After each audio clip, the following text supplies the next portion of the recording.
Hi there, it's Troy, and today I want to discuss the problem of being too much of a playboy and why it can almost be as damaging as being too much of a chump.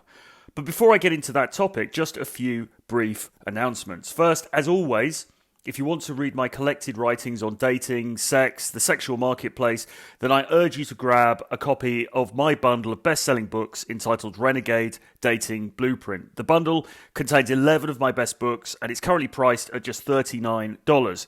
Given that the full value is over $250, this really is an amazing deal. So what are you waiting for? Click the link below.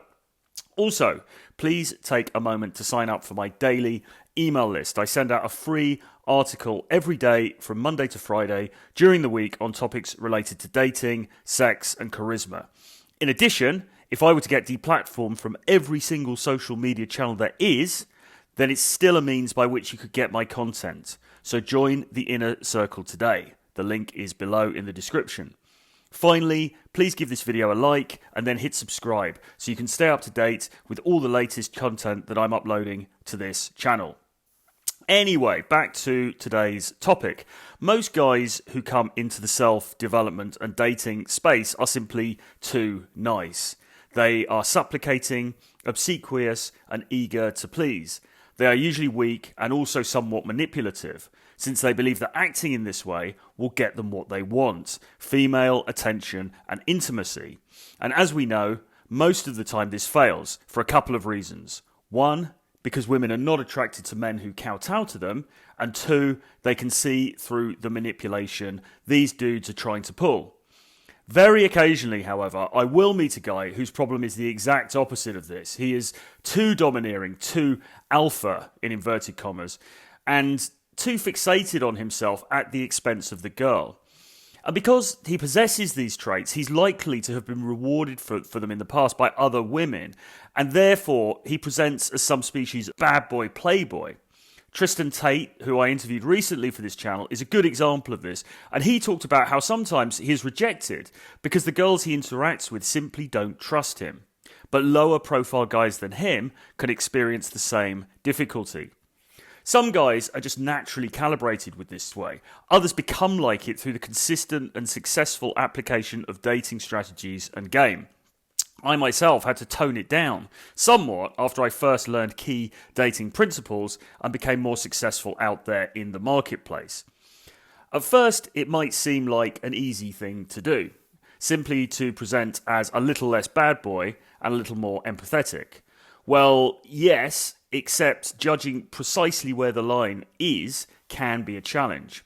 And also, once you've discovered that tactics like cocky, funny humour can be extremely effective, they become somewhat addictive.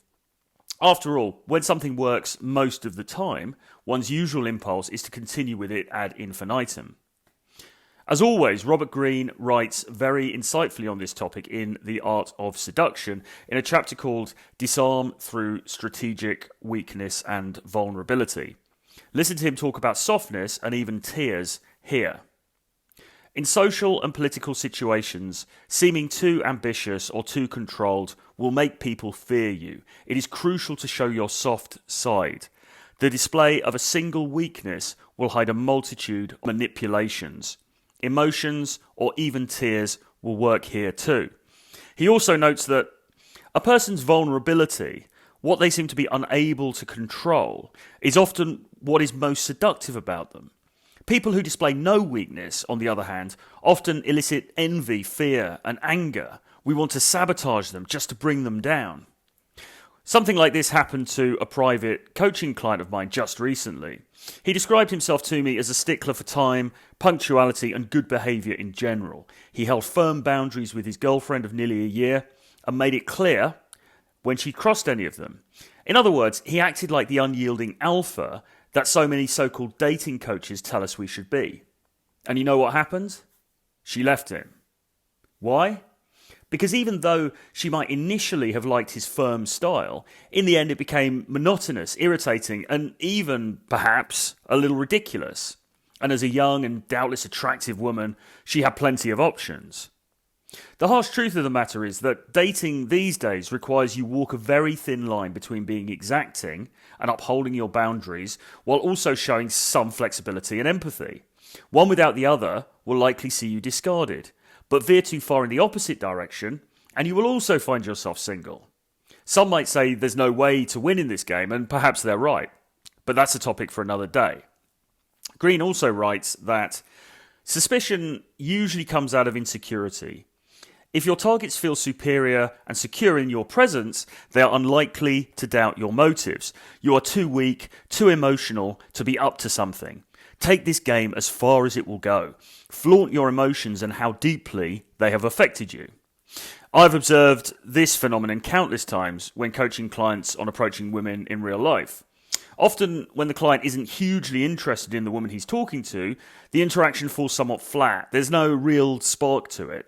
But when he's talking to someone he's highly attracted to, even if he's a little nervous, the fireworks begin. Indeed, his nerves and diffidence subtly add colour and excitement to the interaction that she feels and will respond to in kind. As I've said elsewhere, this is why you should always make a point of approaching those you are most attracted to. The resulting interactions will have a depth and sparkle that can't be faked, one that is born out of you really putting yourself on the line. However, you must be extremely careful when applying this principle. As I said at the start, being too playboy-like really only affects a minority of men, and if your value isn't high enough to begin with, then showing vulnerability is likely to backfire on you, seeing you rejected or dumped. As Green observes, the great 17th century courtesan Ninon de l'Enclos liked men with a soft side.